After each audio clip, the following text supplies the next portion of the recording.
crafty witches. Welcome to the Wildflower Magic Podcast. I am your host, Katie. I'm coming to you from Virginia, where I live with my lovely partner, our 2 giant dogs, and our 2 small cats. Currently, everyone is napping after their post-morning zoomies.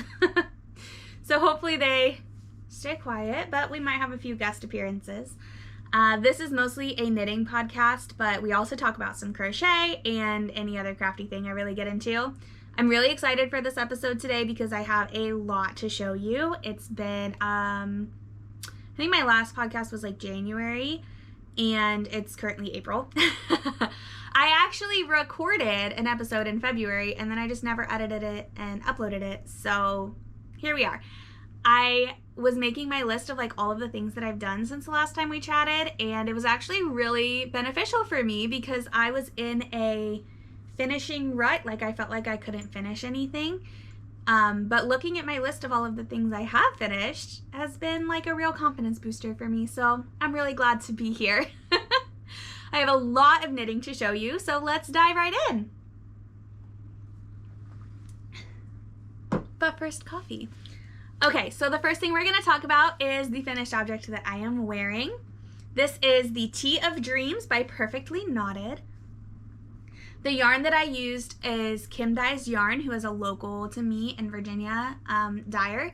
So it's Kim Dye's yarn on her, I believe it's called her Flax Fingering base. It is a silk merino blend, and the color is Lilac. I did not alternate skeins for this project, so I love how the pooling like mashed up, like they were almost identical. Let me pop up so you can see a little better.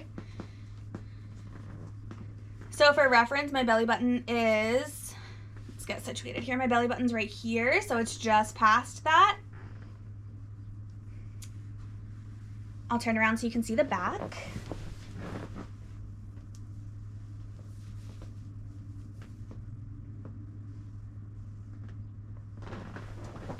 Oh, and then I also want to show, I don't know if you'll be able to see it super well, but right here, I have a little tag that says made by Katie that one of my friends got for me. So I've been putting that on a lot of my finished objects. Okay, so what to talk about? This pattern was really fun. It was a very mindless vacation knit for me. I worked on this while I was in Louisiana visiting my partner's family. One of the things I really love about this pattern is that she does not give like specific numbers for specific sizes. Instead, she gives you the formula, so you choose your bust measurement, how much ease you want, and your gauge, and she tells you how many stitches to cast on within that formula. As someone who is usually in between sizes, I really liked that customizable option because I usually have to make the choice like, do I size up, do I size down? And for this one, I got it exactly the way I wanted it, so I loved that. I did a little bit less ease than the pattern called for. The way that you knit this is you knit each side flat. So you knit like this whole rectangle and then this whole rectangle, and then you sew it up the front and the back and the sides. The seaming is not anything to be intimidated by. It was not very difficult at all. It only took me a little bit of time to get all of it seamed up. That's another reason I really liked it, because I really like the customizable, like I could seam the sleeves up as however high I wanted the armhole depth to be. I could choose how high I wanted the V's to be. It was great. Oh, another modification I did, I really like low sassy V's, and I wanted the low V to be in the front and in the back. I was running into the issue though with the silk combined with the fact that there was really nothing, like the V's were so low that there was nothing holding the shoulders in place. My shoulders were sliding off a lot. So I had to kind of make the choice, am I going to just fiddle with this all the time, like have to keep adjusting it all the time, or am I going to sew up one side of the V to be higher? I didn't like either of those options, so I decided to add that I-cord tie. That I-cord tie was not originally in the pattern. I decided to add it so that I could keep my shoulders in place. And I can't remember who I was watching that gave me that idea. I think it might have been the Mindful Knitter podcast.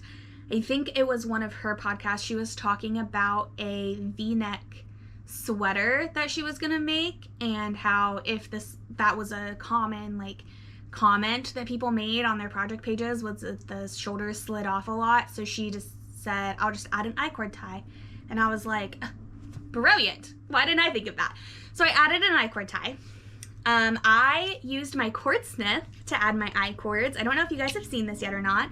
These are made by Autumn of the Size Inclusive Collective. And they are this fancy little gadget. You do your cast on. She has tutorials on how to do your cast on. It's very simple. You just do a slip knot and you put the slip knot, like you have the whole slip knot over the outside ones and under the inside ones. I don't know if that was really like the best way I could have described that. I can show you really quick. I have yarn right here. So you make just a regular slip knot and then you put your CORDSMITH inside the slip knot. I don't know how well you can really see this, but you're gonna go over the two outside ones and under the inside, the middle one, like this. There are better tutorials. This isn't a tutorial. This is a podcast. Let's stay focused. So anyways, you know, do your cast on and then you basically, it's just like chaining stitches in crochet. You just wrap the yarn around and pull it through. It catches on these little teeth. And it makes I-cords go so quickly. Like I said, this is not a tutorial episode. This is a podcast. So there are much better tutorials on. And I actually posted a reel. If you follow me on Instagram, I posted a reel the other day of me making these straps, I think. So you can go see kind of the process a little bit better there. But it made these I-cords go so fast. This is, again, the CORDSMITH by the Size Inclusive Collective. Go check it out. Totally worth it. Anyways, yeah, so I added my I-cords to keep the shoulders on. So far it has worked beautifully. It was a great solution. So thank you to the Mindful Knitter for that inspiration because that was such a good idea. Oh, and my mini. Here's my little mini.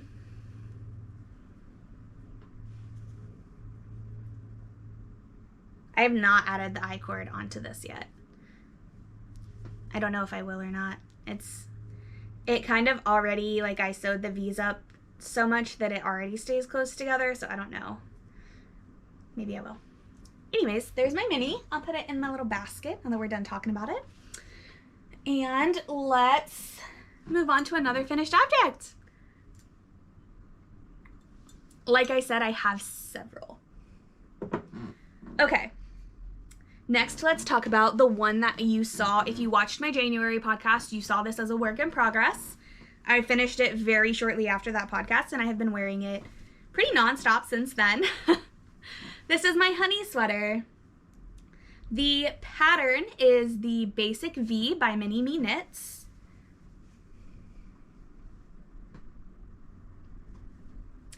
The yarn that I used is Sheep Graffiti in the Homegrown Worsted based. It's a superwash Shiniko wool. And the color is All That Ails You. I love the variation of all of the honey amber colors that you get throughout.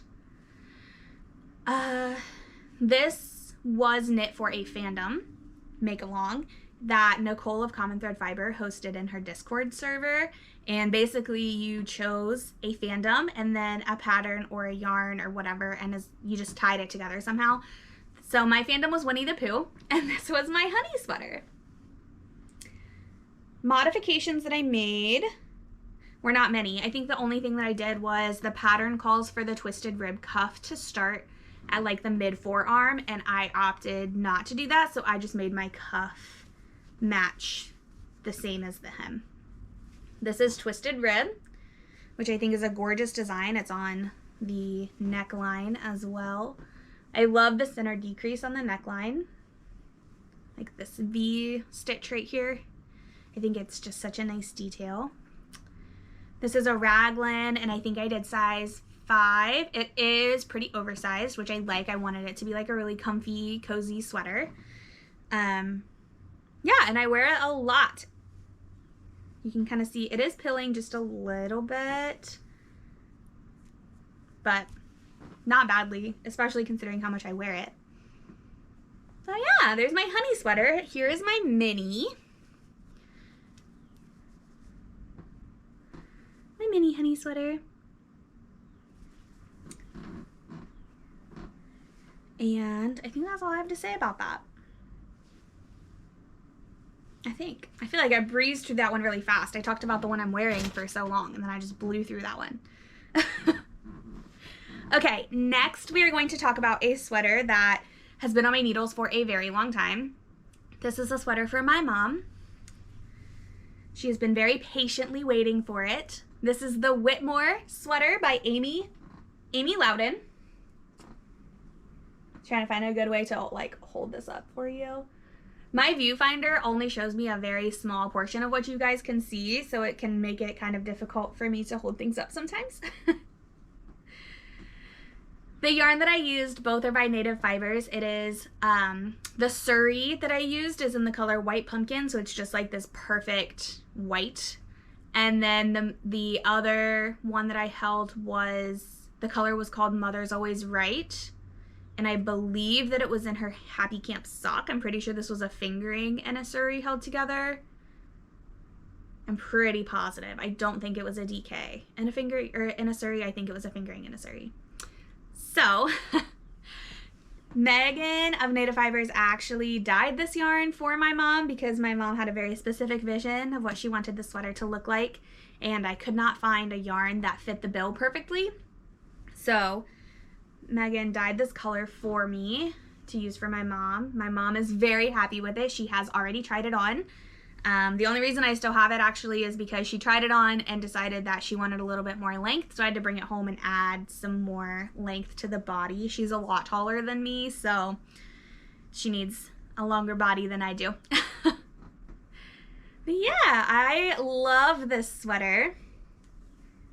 Kind of want to keep it for myself, but I won't. But I'm really happy to have it off the needles. I'm really happy for my mom to get it. I will be sending it off to her very shortly.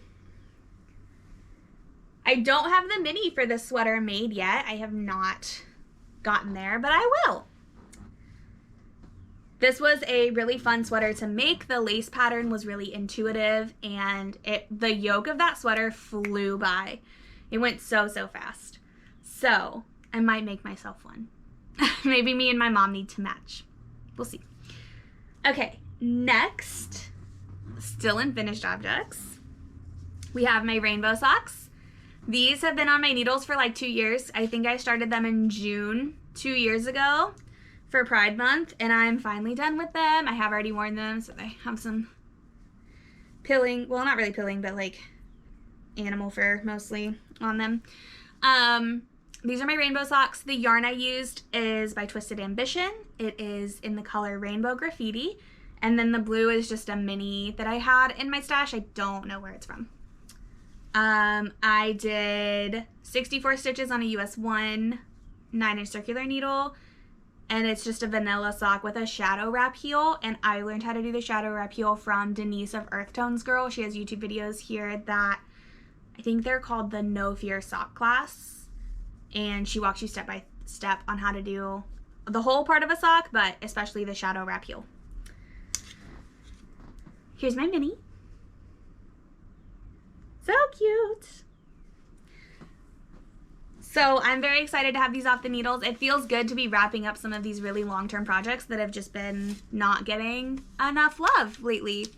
So those are done. The next thing that we have to talk about is a finished object, but it's kind of a refinished object because I made this last year and then I didn't like it. So we did some surgery to make it so that I did like it. This used to be my Breeze Racerback by Jessie Maed Designs. I made this last summer using yarn from Urban Girl Yarns in the color Limoncello, which is a very, very bright, happy, sunny yellow. This used to be a Racerback, which means that these two straps met and then kind of went straight down to the back, so it like joined in the center of the back. I did not really like that. I didn't like how it felt, and I also chose the size with way too much ease. So we did some major sweater surgery, tank top surgery, I basically cut where the straps all met and where they met in the back. I unraveled the back to be so that I could cast it off in line with the rest of the back. And then I used my CORDSMITH again to pick up the straps and just do I-cord straps all the way down. I also, on both sides of the tank top, I basically steeked it. So I did a crochet reinforcement and then I steeked it and then I mattress stitched it together after I took out like probably 6 to 8 inches of ease off of this sweater. It was off of this tank top. It was so baggy and oversized and it really deterred me from wearing it. I found myself almost never grabbing it, and if I did, I was not very comfortable in it, so I decided to go ahead and make it into something that I will love to wear. I love this fit a lot more. It still has a little bit of ease, but we're down to like 2 to 3 inches of ease, which I feel like is appropriate for a tank top instead of, I don't know, a lot more than that. So I'm very excited for that. I still have to redo my little mini because it's still a Racerback, but here's my mini. I grabbed it out just so I could show you. So yeah, I did some pretty serious reconstruction of this tank top. It was a really fun project. It was fun to kind of work through how to make the changes that I wanted so it would be something I would reach for and want to wear more often. I've only had this finished for a couple of days and I have already noticed that I'm like very excited to wear it again. So I'm really happy about that. I love doing some reconstruction so that I can make it into a piece that I'm actually going to wear instead of just something that's sitting around. Okay, is that all of my... nope, I have one more finished object. I don't think I talked about this yet. Did I? I don't know. This is a hat that I made. I made 2 hats for my mom. Well, I made 2 hats, and then I told my mom she could pick which one she wanted because she did request a hat. So I made this one, and then I made another one. This one is with Malabrigo Rasta in the color Wales Road. I don't have a mini for this one because I ran out of yarn. I did not have enough to make a mini. However, one of my friends has this colorway in Rios that she has some scraps, like some leftovers. So I'm gonna snag this from her and make the mini that way.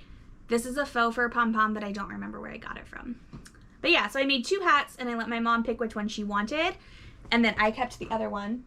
That I used for the other hat that I made was a mystery skein of this purple yarn with like, it looked like Ursula yarn. I called it my Ursula hat.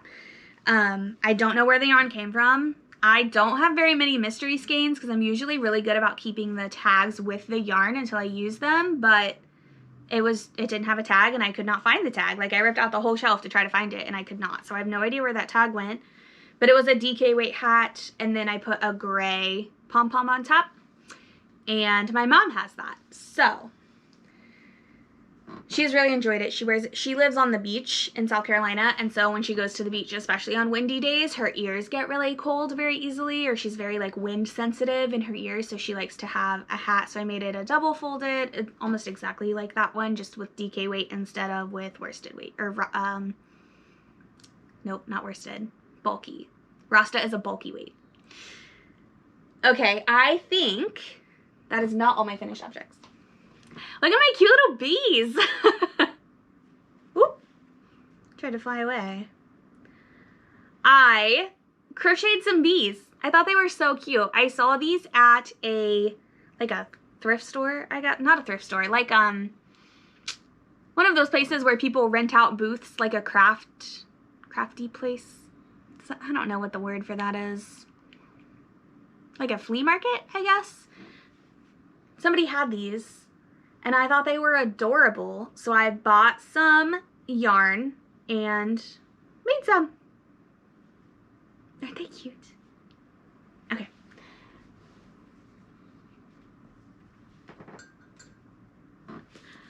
Is that everything that I finished? I think that's everything I finished. So let's get into some whips. Now that we're 20 minutes in, let's get into some whips. I have a couple. Let's see. We'll do my sock whip first. I just had my sock blocker. Where did I put it? Oh, it's right here. Okay. I have a hoe, I guess, a half-finished object. Because one sock is done, so let me pop it on my blocker really quick. Ta-da! This is, the pattern was supposed to be the second breakfast socks by the Sock Witchery, but I messed up. I've also had this on the needles for a really long time, so this sock has been finished for a hot minute. And when I picked up to do the second sock, I realized that I did not do the pattern correctly. I was pretty sure I picked up the second breakfast sock pattern by Sock Witchery, but when I looked at this is not completely correct. Apparently I just can't read. So it's a modified second breakfast sock. The yarn was a sock set by 29 Bridges that I bought a while ago. And I did a twisted rib cuff with a pop of color at the top. I just did like 5 rounds in the color and the pop of color and then switched. And then slip stitch, heel flap, and gusset. I'm still doing a US 1 on 9-inch circulars and 64 stitches. I got to like here on the foot of the second sock before I realized that I cast on with a size 0 instead of a size 1, so it was like drastically different in size. So I had to rip the whole thing out and start over, and now we're back to here. So this texture is just slightly more than vanilla, which is kind of my favorite. I mean, I love vanilla socks, and then sometimes I just want a little something extra. So those patterns that are just like slightly more than vanilla are my sweet spot for that. I love this yarn color. It's so, so pretty. I am using the correct needle size this time, so hopefully. This is the second time that I've had to rip this sock out, because the first time I ripped it out, I had it in a project bag that got wet and bled hot pink all over my sock. So I ripped out what I had done and just cut that off and then restarted. There's still a little bit of pink throughout, but I think it's fine. It's fine. So I ripped it out for that, and then, well, actually I didn't even rip it out. I just cut it off and threw it away. And then I had to rip this out because I was on the wrong needle, and so third time's a charm. Here we go.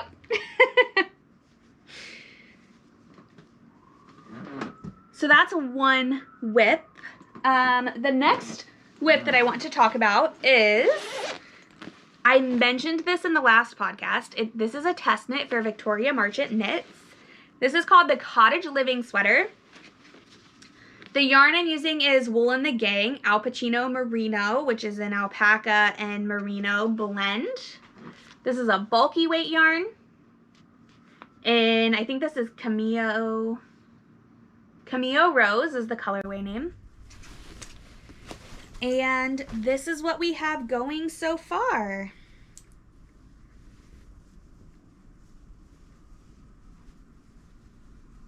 Alright, so we have the whole back panel done. This is the back.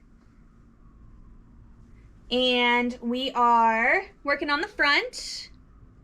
Once I get done with the front, I will seam the sides together. This is going to be a split hem, so I won't seam all the way down, but I will seam this part together up until the armhole, and then I will pick up for sleeves and then do the collar. And then a really fun component of this sweater is that after you're done knitting it, there is an embroidery element that goes on the front that's like flowers. This is based off of, her inspiration was Sims. So yeah, I've been chugging along on this. I can't work on it for too long. The bulky weight and the big needles tends to hurt my hands. I'm really used to using smaller needles. Like socks is probably the thing I knit on the most. So when I go to a bulky weight yarn, my hands aren't a super fan, so I only work on this for maybe like 30 minutes at a time. But we're almost done with the front panel. We're chugging right along. I'm so excited to wear this. It's going to be so comfy. This yarn is so soft, like unbelievably soft. So we're working on that. The bag that I have this in, I'm going to try to do better about showing my project bags. It's a duffel bag that I have this in because it's so big. I got this from Lovecraft Yarns, I'm pretty sure. The little tag says hobby gift. I'm pretty sure I bought it from Lovecraft Yarns. I think that's where I got the yarn from as well. One of the things I love about Victoria... Oh. Just whacked myself in the face with my needles. One of the things I love about Victoria Marchant is that she has customizable sleeve sizes. So you choose your body size and you choose your sleeve size, and she gives you the directions to combine them. So, love that. Okay. The next thing is also a test. It doesn't look like much right now because it is bunched up on a very small needle, or a very small cord. But this will be the Lisbon sweater by Knits Place. I am testing this for her. It's this really pretty lacy cardigan. So we're knitting back and forth. It's a raglan. So let's see. Where's my raglan stitch? There it is. Gorgeous. This stitch marker is by Twin Mountain Handcrafts. This little moth. And then some of these stitch markers are Twin Mountain, like the mushroom is Twin Mountain Handcrafts, and I think I have coffee. Yeah, the French press is Twin Mountain. But these gemstone ones were made by a friend that she gifted to me. This yarn is by Jensen of Sugar Plum Circus. It is a worsted weight yarn, and the color is bubbly. I am planning on making this a cropped cardigan that I'm going to wear over dresses. I have not picked out buttons for it yet, so that'll be something coming up soon. I'm almost done with the raglan, so we're chugging right along. I love this lace pattern. It's so fun. The bag that this is in is this really cute sheepy bag by Lemon Spun. I'm pretty sure I bought this at Maryland Sheep and Wool as well. And then if you want a better look at the yarn that I'm using,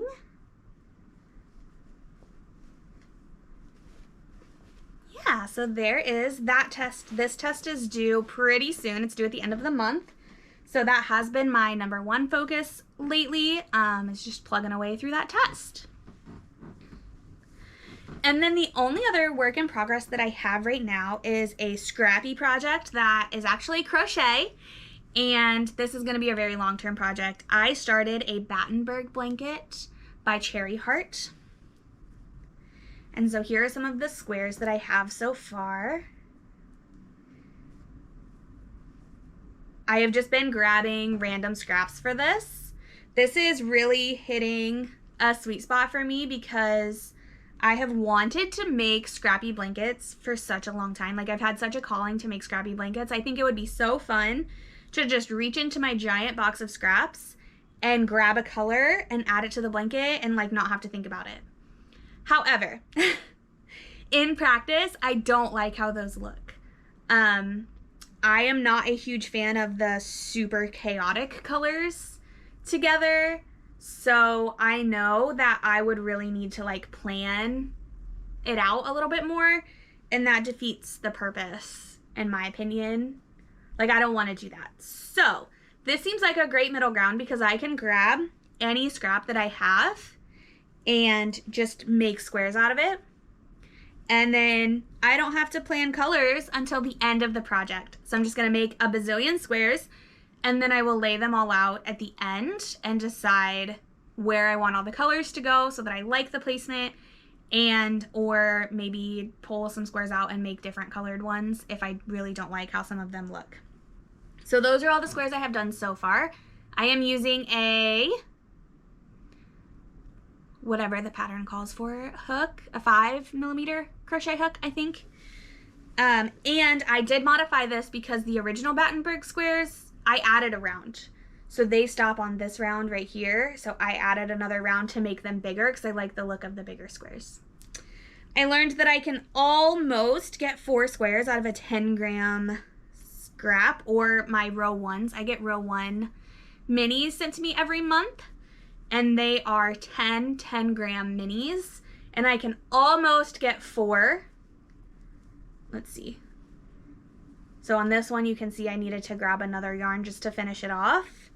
And then this one, I needed almost the last round.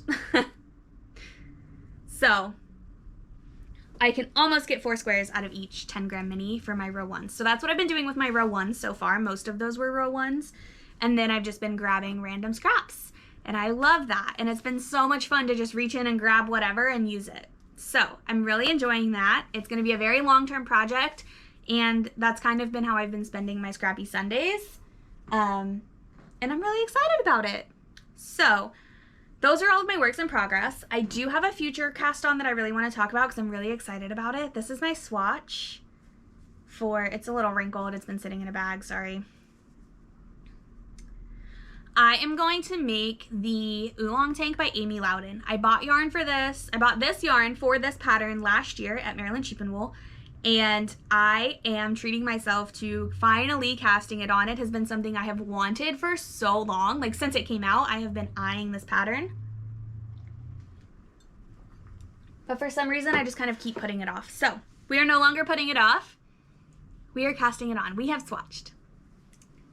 I am using this yarn from Bumblebee Acres. I don't remember the colorway name, but I'm pretty sure it was something Lord of the Rings related. But I can't quite remember. And the tag is not in it. I don't know where the tag is.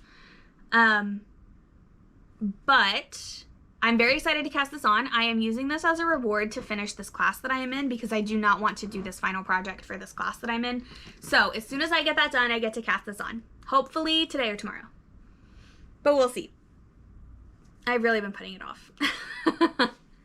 So that's the goal. The only other thing that I really wanted to chat about is what I've been reading. I have been really into cozy fantasy lately. So Legends and Lattes and Bookshops and Bone Dust by Travis Baldree have been some of my favorite reads recently. And then in that same vein, I found this book, which is called A Fellowship of Bakers and Magic. It is a cozy fantasy about a human who enters a baking contest with elves and dwarves, and there's romance involved, and I'm so enjoying it so far. I have been very in the mood for that. And then I've also been reading Women Don't Owe You Pretty by Florence Given. I picked this up I went to donate, or not donate, I went through my bookshelves and chose a lot of books that I am no longer interested in keeping. And I took them to a book exchange and then left with a bunch of books to make up for, I got rid of books, so obviously I get books to replace them. So this was one of them. I love this book. It is gorgeous. It is fun to read. It has amazing quotes, and I'm having a great time with it. So those are the two that I'm currently reading. I'm also still listening to Uprooted by Naomi Novik. I have a really hard time listening to audiobooks. I get so distracted. So reading is better for me, but I have been slowly working my way through that book. It's such a good story. I just have such a hard time focusing on audiobooks. So I feel like I just need to get it on my Kindle and then I'll finish it in a day. I have been reading on my Kindle a lot. I typically read on my Kindle, but those two books I happen to have in person, I guess, like physical copies, so I wanted to show them off because they're so pretty. In other news, Alan and I have been watching, we re-watched Avatar: The Last Airbender, the animated one, and then we're about to start The Legends of Korra because we just finished Avatar yesterday. I watch a lot of true crime, and then we're also going to restart Good Omens because season 2 is out, so we're just going to start from the beginning and watch both seasons. I don't usually have a lot of watching because I usually just watch podcasts and documentaries. But yeah, I've actually been watching some shows lately, so I thought I would incorporate that. In other news, Alan and I were informed by the military that we will be moving soon. But we do not have a date yet. They've just been kind of dangling that fact that we're moving to a new state, but they won't tell us when. So that's been pretty stressful, but also we can't do anything. Like, we can't really even get ready other than just packing non-essential things. So I've started packing my books away, and mostly I've been decluttering, kind of taking this opportunity to get rid of things, and give myself permission to get rid of things, because if I don't get rid of them, then I have to pack them and move them. So I've been using this as a good opportunity to do some spring cleaning and declutter a little bit, and then start packing up non-essentials and doing some house projects. So we're just kind of waiting. However, we're moving to upstate New York, which I'm very excited about. I'm not excited for winter. I grew up in the Midwest, so I am very accustomed to really rough, really cold winters, which upstate New York gets. However, I left very intentionally to places that don't have really intense winters, and I'm not really looking forward to going back to a really intense winter. But I will be really close to Racerback, so I'm very excited for the New York Sheep and Wool Festival and all of the accompanying festivals that happen there. And I've already looked up all the yarn stores that we're going to live close to, and I'm so excited to go do my own little mini yarn tour and all of those things. We're just kind of waiting for the military to tell us when we're going to go. So, stay tuned for that, I guess. But yeah, other than that, I think we are at the rambly section of the podcast, so I am going to let you go here in a second. I hope that you have a lot of fun with whatever crafty goodness you are up to. I hope you have some really good coffee in your future, or whatever drink is of choice is your favorite. I need a refill, so I'm going to go do that. And yeah, thanks for hanging out with me today. It was so great to catch up with you. I hope to be back sooner than later. And happy making. Bye.